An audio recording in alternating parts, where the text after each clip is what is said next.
반갑습니다. 방어진 제일교회를 담임하고 있는 최영민이라고 합니다. 이렇게 만나서 말씀으로 교제할 수 있어서 정말 귀한 시간이라고 생각하고 하나님이 우리에게 큰 은혜를 주실 줄로 믿습니다.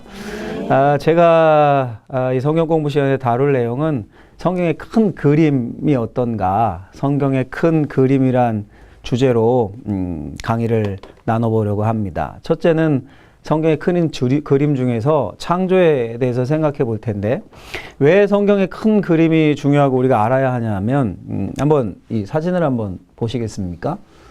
이 좀 희미하지만 아이 보이죠? 웃고 있잖아요? 행복해 보이잖아요. 근데 이게 사진이 좀 흐려진 게 클로즈업을 해서 흐려진 건데, 이 전체 그림을 보면 이런 거예요. 아이를 저렇게 매달아 놓고 아빠가 TV를 보고 있는 거예요. 아빠는 딴짓을 하고 이렇게 아이를 저렇게 해놓은 겁니다. 아이를 이렇게 벽에다가 테이프로 붙여놨어요. 그러면 이 큰 그림을 볼 때는 어떻습니까? 아까 아이가 웃고 있고 평안하고 그게 맞아요? 아니면 위험합니까? 위험하죠. 위험한 거예요. 그러니까 일부 조각만으로도 아이의 상태를 알 수 있었지만 전체 큰 그림을 볼 때 이 아이가 평안한 상태가 아니구나. 전체가 이해가 되는 거죠. 그러니까 조각으로 이해한 거는 잘못 이해할 수 있는 상황이 오는 거죠. 그렇기 때문에 성경도 그래요. 성경도 우리가 제가 성경의 큰 그림이라는 주제를 잡은 이유가 성경의 큰 그림을 알아야 오해를 안 할 수 있습니다. 조각조각 말씀 한 구절 말씀도 중요합니다. 여기 계신 분들 딱 얼굴 보니까 다 큐티 하시는 분들 같은데, 큐티도 중요해요. 문맥과 그 조그만 구절 한 10대 구절 읽는 거 중요한데, 그걸 어떻게 이해해야 돼요? 전체 성경의 큰 그림에 맞춰서 성경이 전체 이런 그림을 가지고 있구나. 이게 내 마음에 내려앉은 상태에서 그 구절을 해석하고, 또 성경 전체로 한다면 66권이지만 그 큐티가 가지고 있는 본문 있잖아요. 예를 들면 마가복음이면 마가복음의 전체의 문맥 하에서 그걸 이미 알고, 그리고 말씀 구절을 공부하고 큐티하고, 그럴 때 생생하게 성경의 본문이 살아납니다. 그러니까 성경의 큰 그림을 알아야겠어요? 몰라야겠어요? 알아야겠죠. 알아야 돼요. 성경의 큰 그림을 아는 게 중요합니다.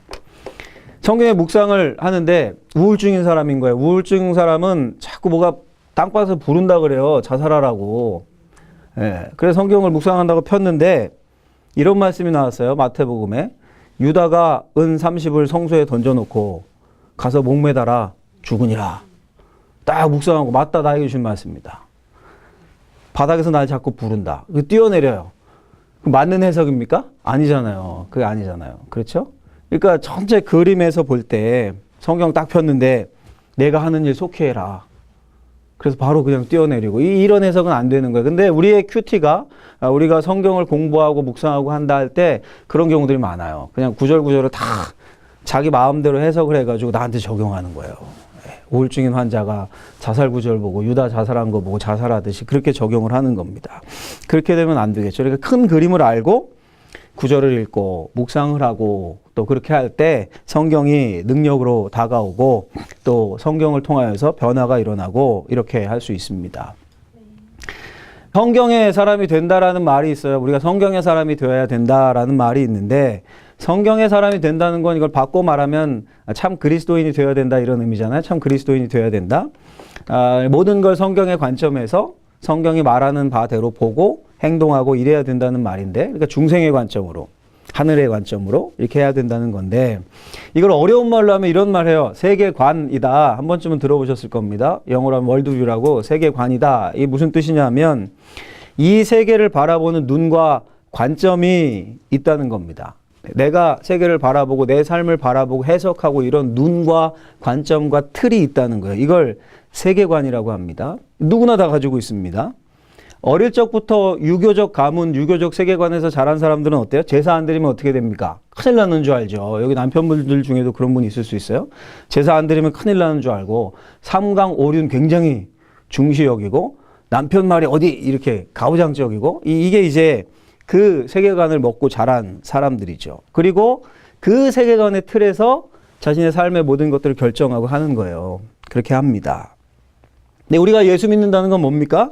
성경이 말하는 바에 따라서 이 세상을 보고 그렇죠? 성경이 말하는 바에 따라서 내 자녀들을 양육하고 성경이 말하는 바에 따라서 뭘 결정하고 선택하고 이거잖아요. 그렇죠? 그러니까 성경적인 세계관을 우리가 가져야 되는 겁니다. 제가 언젠가 기사를 봤는데 이런 제목의 기사를 봤습니다. 기사 제목 타이틀이래요. 기독교인들도 껍질 벗기면 무속 50%, 유교 30%. 그러면 기독교는 몇 프로인 거예요? 20%에 20%. 껍질을 벗겨놓으면 한 종교 철학 가르치는 교수님이 한 말인데 그 기사에 이런 말을 쓰셨어요. 정확하게. 100% 기독교인은 있을 수 없다. 그렇게 단언을 했습니다. 이거 반성할 문제죠. 그렇죠? 기독교인인데 성경을 가지고 해석하라는 게 아니라 우리 오랜 전통부터 있어온 무교, 무속 그거와 조선의 500년 통치 이념이잖아요. 유교, 무속 50, 유교 30. 그 한 20% 정도만 기독교적으로 행동하고 해석하고 한다는 거예요, 삶을. 그래서 신년이면 기독교인인데 점을 보러 가요. 야, 무속 50에 해당되는 거죠. 이사 갈 때 손 없는 날 받고 자녀들 결혼시킬 때 기일 찾고 그런 사람 있습니까? 없습니까? 있어요. 그리고 생각외로 많습니다. 생각외로 많아요. 이제 혼란되어 있는 거죠. 기독교적인 관점이 안 세워져 있는 거죠. 기독교적인 세계관이 오염된 거죠. 우리가 여러분 진정 그리스도인이 된다는 건 성경이 이렇게 얘기하잖아요. 중생해야 된다. 요한복음 3장에서 니고데모와의 대화에서 다시 태어나야 된다. 새로운 사람이 된다는 거죠. 또 뭐라고 표현합니까? 사도 바울이 고린도후서 5장에서 너희들은 새로운 피조물이다. 새로운 사람이 됐다는 거예요. 새로운 사람이. 또 빌립보서 3장에서 뭐라고 얘기합니까? 너희들은 하늘 시민권자다. 땅의 사람이 아니라 하늘 시민권자다. 하늘에 속한 자다. 다 무슨 말이에요? 바뀌었다는 거잖아요. 소속이. 소속이 바뀌었다는 거예요. 소속이. 소속이 바뀌었으면 시각도 바뀌어야 되는 거예요. 시각도. 중생했으면 성경을 기준으로 새로운 피조물이면 하늘 시민권자면 성경을 기준으로 삶을 해석하고 삶을 이해하고 판단해야 합니다. 그렇게 하기 위해서 진짜 중요한 게 뭐냐면 이 성경 전체가 뭘 이야기하고 있는가 큰 조각을 알아야 돼요. 큰 그림을 알아야 합니다. 그걸 알고 성경이 말하고자 하는 바의 핵심을 알고 나머지들을 채워가는 거예요. 말씀을 듣고.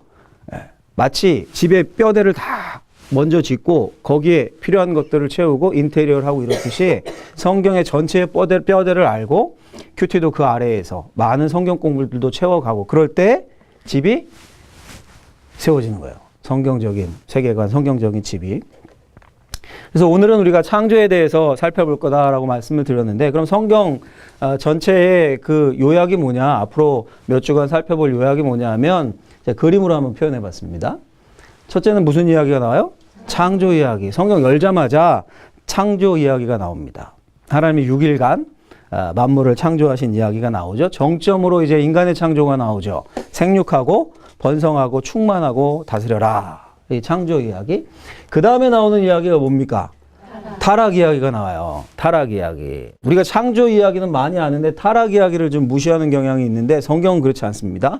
타락의 영향력이 엄청 크다라고 성경 곳곳에서 이야기합니다. 이 타락 이야기. 넓게 보면 3장부터 11장. 아담과 하와의 범죄부터 바벨에 이르기까지 바벨탑. 죄의 발생과 죄가 확대 심화되는 거. 이 타락 이야기입니다. 그 다음에 이제 구속을 향해 가는 겁니다. 예수님까지 아브라함을 택하시고 민족을 심으시고 창세의 끝이 70명이 애굽으로 이주하는 걸로 끝나죠. 그리고 이제 신약에 예수님까지 쭉 가는 거예요. 그리고 나서 완성되는 거죠. 천국 이야기, 요한계시록, 새하늘과 새 땅. 저와 여러분들은 지금 여기서 어디쯤에 와 있는 겁니까? 여기와 여기 사이에 교회가 있겠죠. 우리는 거기 와 있는 거예요. 예. 우리가 서 있는 지점, 현위치. 지도 보면 나오잖아요. 현위치. 예. 이게 쭉 직선으로 제가 화살 표시해 놨습니다. 직선이 도는 게 아니에요. 뭐 불교처럼 윤회한다 이거 아닙니다. 쭉 직선으로 가서 끝나요. 예. 그리고 이 이야기를 하나님이 뭘로 끌고 가십니까? 약속, 언약. 창세기부터 했던 약속, 아브라함에게 했던 약속, 노아에게 했던 약속, 다윗에게 했던 약속, 메시아에 대한 약속, 결국 예수님이 오시는 것까지 약속. 그리고 하나님의 나라. 예. 하나님의 나라를 이루고자 하셨고 예수님이 오셔서 그걸 선포하셨고 그 나라가 쭉 확장되어 가는 거고 그 사이에 저와 여러분들이 있는 거예요. 이 성경의 전체의 큰 그림입니다. 이 중에 오늘은 뭘 살펴본다고요? 요 창조, 맨 앞에 거. 다음 주는 뭐 할까요? 똑똑하셔요. 다음 주는 타락. 네. 이렇게 해서 몇 주간 우리가 성경의 큰 그림에 대해서 좀 자세히 살펴보고 적용을 해보고 은혜를 나누고 그렇게 하려고 합니다. 자, 오늘 창조 이야기에서 먼저 하나님의 창조를 어떻게 하셨냐, 창조의 과정과 특징이 어떤가 생각을 해보면, 먼저 성경을 딱 열면 무슨 구절이 나옵니까? 다 좋은 주일학교를 나오셔가지고 잘 아는데 같이 한번 읽어보죠. 큰 목소리로. 태초에 하나님이 천지를 창조하시니라. 이 성경의 시작이에요. 껍질을 딱 열자마자 하나님이 천지를 창조하셨다. 하나님의 존재 여부를 변론하거나 하나님이 이렇게 생겨나셨다 이런 얘기 성경에 있습니까? 없습니까? 없어요. 그냥 열자마자 하나님이 딱 등장하고 천지를 하나님이 만드셨다. 장엄한 팡파레와 같은 선포가 쫙 이어집니다. 이게 여러분 굉장히 특이한 겁니다. 왜냐하면 고대 옛날 신화나 이런 거 보면, 예를 들면 그리스 로마 신화만 해도요, 제우스 신, 최고의 신이잖아요. 이름은 들어봤잖아요, 우리가. 제우스 신, 가게 간판으로도 많이, 특히 술집 이름으로 많이 쓰는 제우스. 이런 제우스 신. 그리스 로마 신화에서 제우스 신의 기원과 출생을 말할까요, 안 말할까요? 말해요. 아빠가 누구다? 티탄족의 우두머리 크로노스와 레아의 막내 아들이 제우스다. 이렇게 출생을, 근원을 이야기해요, 신화에서. 로마 그리스뿐만 아니라 이 성경이 가지고 있었던 성경 고대 근동 세계에서도 신화들을 보면 그 신들의 출처들에 대해서, 기원에 대해서 다 관심을 갖고 이야기를 합니다. 근데 성경은 얘기해요, 안 해요? 안 해요. 일절 언급이 없어요. 굉장히 특이한 겁니다. 그냥 선포예요, 선포. 왜요? 유일한 신이라는 거예요. 하나님이 유일한 신이다. 동시에 믿음이 없이는 성경을 제대로 읽을 수 없음을 보여주는 겁니다. 근원에 대한 설명이 없는데 여러분들이 믿어져서 지금 여기서 공부를 하고 있는 거예요. 따로 시간을 빼서. 근원에 대한 설명이 없는데, 그러니까 믿음이 없이는 이 성경의 이야기를 받아들일 수 없는 거고 믿음을 주신다는 거죠. 이거부터 놀라운 일입니다. 창조 기사 전체가 이 성경 전체의 토대인 겁니다. 기초를 제공하고 세상에 일어나는 모든 일들을 가능하게 하십니다. 창조로부터 세상의 모든 역사가 시작되는 거예요. 이 창조의 특징이 뭐냐면, 우리 같이 한번 읽어볼까요? 하나님은 무로부터 유를 창조하셨다. 하나님은 무로부터, 아무것도 없는 것에서 있는 것을 만들어내셨습니다. 하나님의 창조로부터 모든 게 시작됐어요. 그래서 로마서에 보면 이런 말씀이 나옵니다. 하나님은 없는 것을 있는 것으로 부르시는 이시니라. 그러니까 인간이 하는 건 뭐예요? 과학이 뭘 창조했다, 말은 그렇게 기사 쓰고 하지만 엄밀히 말하면 창조입니까? 아니죠. 발견한 거예요. 이미 있는 것을, 몰랐던 것을 발견해서, 야, 원자의 세계를 발견했다. 발견한 거지 창조한 게 아니에요. 인간이 하는 모든 행위는. 오직 하나님만이 없는 것에서 있는 것을 창조하셨습니다. 이게 하나님의 창조 기사의 독특성, 특이성이죠. 또 하나님이, 둘째는 같이 또 읽어볼까요? 하나님은 말씀으로 창조하셨다. 뭐로 창조하셨다고요? 말씀으로 창조하셨습니다. 창조기사 창세기 1장을 보면 이게 일정한 패턴이 나옵니다. 패턴이. 어떤 패턴이 나오냐 하면, 먼저 하나님이 선언하세요. 하나님이 가라사대. 이 말이 계속 반복돼요. 하나님이 가라사대. 7번이나 나옵니다. 3절, 6절, 9절, 11절, 14절, 20절, 24절. 하나님이 가라사대 선언이에요. 그 다음에는 명령하십니다. 뭐뭇이 되라. 뭐뭇이 되라. 뭐뭇이 있으라. 한 예를 들면 빛이 있으라. 궁창이 있어 물과 물로 나뉘어라. 명령이에요. 선언과 명령이 있자 무슨 일이 일어납니까? 바로 그 일이 발생해요. 바로 발생합니다. 완성이 돼요. 그대로 되니라. 있으니라. 7절에 보면 그대로 되니라. 9절에도 그대로 되니라. 11절에 그대로 돼요. 그대로 돼요. 완성돼요. 일정인 패턴이 있는 거죠. 선언하시고 명령하시니까 바로 생겨나는 거예요. 그래서 말씀의 능력이 있는 거예요. 창조 때부터 여러분. 창조 때부터. 말씀의 능력이 있는 거예요. 예레미야 선지자가 뭐라고 말씀합니까? 내 말이 불 같지 않냐? 하나님의 말씀을 가지고. 그렇죠? 내 말이 바위를 부수는 방망이 같지 않냐? 하나님의 말씀에 그런 파괴력이 있다는 거예요. 부수는 능력, 파괴력이.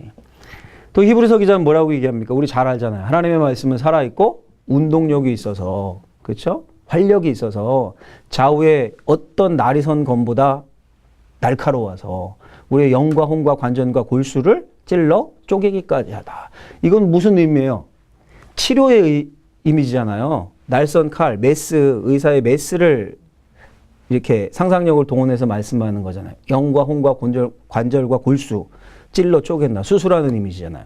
그러니까 회복의 능력도 말씀에 있다는 거죠. 파괴의 능력뿐 아니라 회복의 능력도 하나님의 말씀의 능력이에요. 그 말씀의 능력으로 하나님이 창조를 하셨어요. 또 세 번째 우리 보면 삼위일체 하나님이 창조하셨다.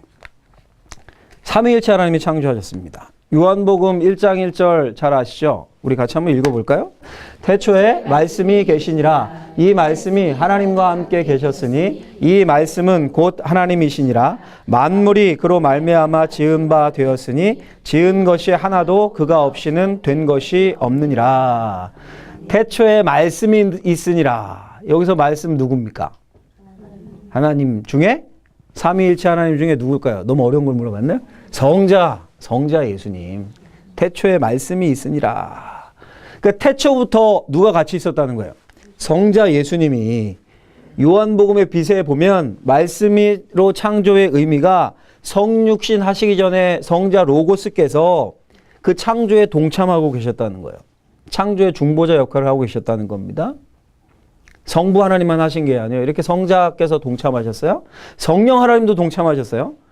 성경 창세기 1장 2절에 보면 같이 한번 읽어볼까요? 땅이 혼돈하고 공허하며 흑암이 깊음 위에 있고 하나님의 영은 수면 위에 운행하시니라. 누가 나옵니까?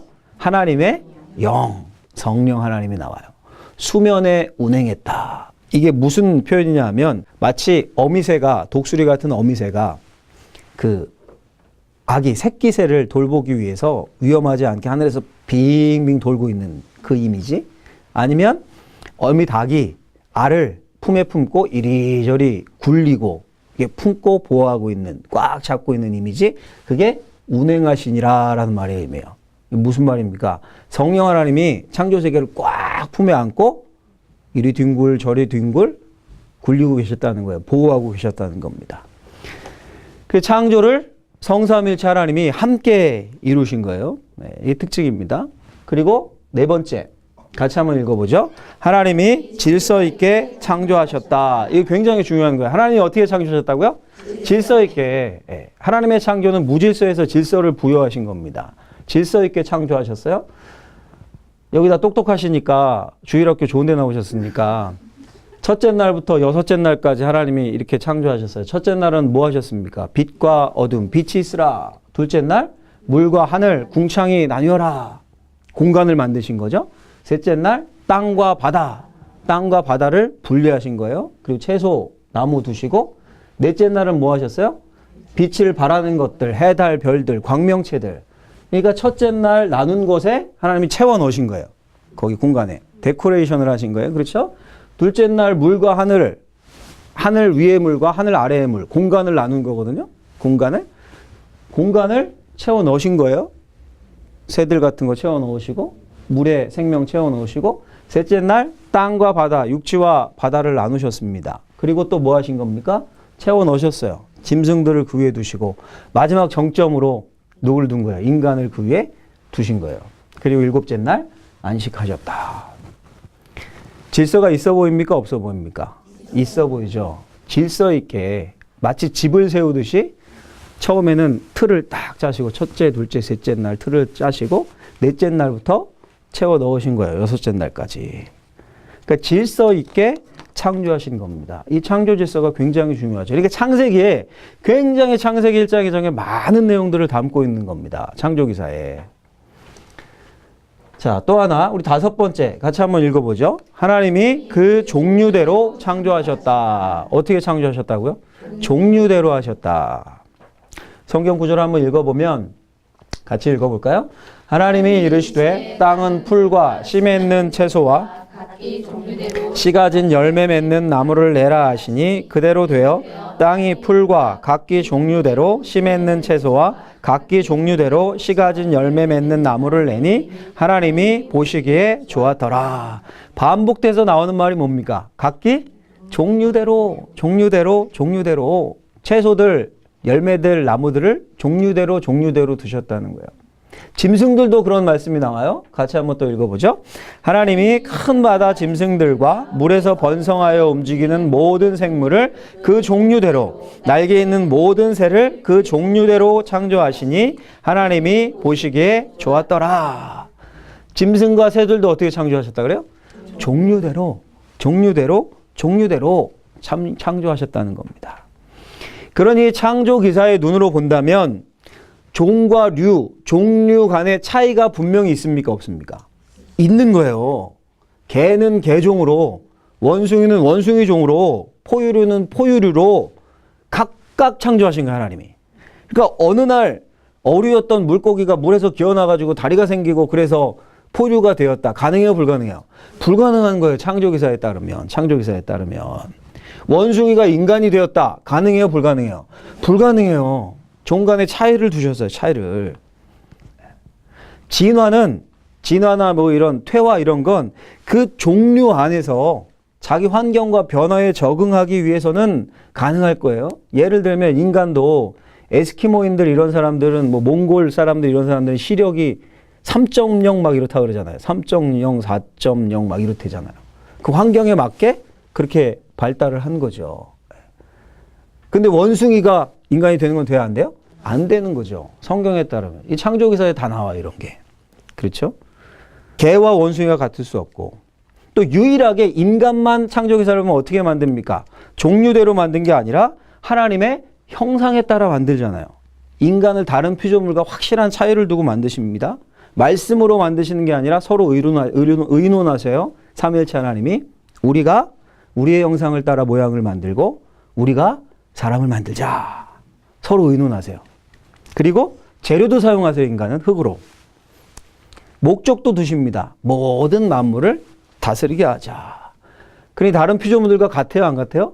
다른 거죠. 원숭이와 같게 만들지는 않으셨어요. 원숭이가 진화해서 사람이 되게 만들질 않으셨어요. 창조 때부터. 이 창조 기사가 말씀하는 아주 중요한 사실입니다. 그리고 또 하나 한번 볼까요? 하나님이 보시기에 선하게 창조하셨다. 간단하게 뭐 이건 우리가 잘 알잖아요. 창조하시자마자 첫째 날, 둘째 날, 셋째 날 다 뭐라고 말씀합니까? 보기에 좋았다. 굿, 좋았다. 마지막 인간을 만들고는 심히 보기 좋았다. very good, so good. 네. 그러니까 모든 걸 선하게 창조하신 겁니다. 그러니까 영은 악하고 뭐 영은 선하고 육은 악하고 이게 아니에요. 다 선하게 하나님이 창조하셨습니다. 창조의 관점에서 보면 다 선해요. 그럼 이 창조 기사가 저와 여러분들에게 주는 교훈이 있을 거 아닙니까? 벌써 진화론에 대한 이야기도 질서에 대한 이야기도 많이 나왔잖아요. 여러 교훈이 있겠지만 그중에 한 두 가지만 간략하게 한번 생각해 볼게요. 창조 기사가 주는 교훈이 뭐냐 하면 첫째로 같이 한번 읽겠습니다. 창조주 하나님이 모든 존재하는 것들의 근원이며 그 뜻이 옳고 그름의 판단 기준이다. 예. 하나님이 창조하셨다면 모든 게 어디가 근원이에요? 하나님이 근원인 거죠. 심지어 고대의 신들로 섬겼던 고대인들이 섬겼던 해, 달, 별들 다 누가 창조했습니까? 하나님이 창조했어요. 성경에 보면 창세기 기사에 보면 우리 같이 한번 읽어보죠. 같이 읽습니다. 하나님이 이르시되 하늘의 궁창에 광명체들이 있어 낮과 밤을 나누게 하고 그것들로 징조와 계절과 날과 해를 이루게 하라. 또 광명체들이 하늘의 궁창에 있어 땅을 비추라 하시니 그대로 되니라. 참 재밌는 표현이 나와요. 해, 달, 별이라는 표현이 안 나와요. 뭐라고 얘기합니까? 광명체가 있다. 광명체. 광명체들 뭐 얘기하는 걸까요? 해와 달 이런 거 얘기하는 거죠. 신으로 안 여긴다는 거예요. 하나님이. 고대인들이 섬겼던 것들을 신으로 여기지 않는다는 겁니다. 하나님만이 유일한 신이고 모든 게 절대적으로 하나님께 의존되어 있다는 겁니다. 그래서 욥기에 보면 이런 고백이 나옵니다. 모든 생물의 생명과 모든 사람의 육신의 목숨이 다 그의 손에 있느니라. 여기서 그가 누굴까요? 하나님. 신약에 보면 사도행전에도 이런 말씀 나와요. 사도행전에도 우리가 그를 힘입어 살며 기동하며 존재하느니라. 그가 누굴까요? 하나님. 예. 이게 하나님이에요. 그리고 모든 우리가 생각하고 판단하는 것의 근원이 창조 질서로 돌아가면 돼요. 결혼을 생각할 때도 결혼이 나오잖아요. 창세기 2장부터. 그렇죠. 동성애 문제도 남자와 여자로 만드셨죠. 가정도 창조 질서가 판단의 근거가 돼요. 예수님도 그랬잖아요. 그래서 이혼 문제 물어볼 때 창세기의 말씀을 인용해서 사람이 그 부모를 떠나서 둘이 한 몸이 되어야 된다. 이제 한 몸이다 둘이. 창세기의 창조 질서를 그대로 가져오셔서 마가복음 같은 데 보면 말씀하시잖아요. 그러니까 창조 질서가 우리의 삶의 판단의 근원이고 모든 게 하나님께로 돌아갑니다. 두 번째, 간략하게만 생각해 보면 같이 읽어보죠. 하나님의 말씀은 우리의 삶과 존재의 규범이요 법이다. 길게 설명 안 해도 될 겁니다. 하나님의 말씀이 우리의 삶과 존재와 규범, 모든 걸 가능하게 하는 기준이 됩니다. 말씀으로 창조하셨잖아요. 말씀으로. 혹시 이런 분들이 있을 수 있어요. 아우 너무 말씀 복잡하고 이거 어렵고 이거 진짜 읽기도 어렵고 스트레스예요. 근데 여러분 우리나라 법, 육법전서라고 그러잖아요. 헌법부터. 얼마나 많습니까? 굉장히 두꺼워요. 성경에 수십 편 될 겁니다. 두께가. 도로교통법, 형법, 상법, 민법, 정보통신법. 그 법대로 사는 게 여러분 어렵습니까? 있는지도 모르고 그냥 살죠. 착하게 살면 법대로 사는 거예요. 말씀도 그래 이게 어려운 게 아니라 예수를 믿고 중생하고 새로운 피조물이 되고 하늘 시민권자가 되면 그게 이 말씀이 우리를 지키는 든든한 법이요 질서요 울타리가 되는 거예요. 신의 말처럼 주의 말씀이 내 발의 등이요 내 길에 빛이니이다. 그렇게 되는 겁니다. 말씀대로 사는 게 자연스럽게 되는 거예요. 그렇게 되면. 네. 여기 있는 모든 분들이 또 방송을 보는 모든 분들이 그렇게 되시기를 주님의 이름으로 축복합니다. 오늘 뭐에 대해서 생각해 봤습니까? 창조에 대해서 생각해 봤습니다. 다음 주는 뭐에 대해서 생각해 볼까요? 똑똑하십니다. 예, 다음 주는 타락에 대해서 성경의 큰 그림 퍼즐 중에서 타락에 대해서 생각해 보고 은혜를 나누도록 하겠습니다. 열심히 들어주셔서 감사합니다.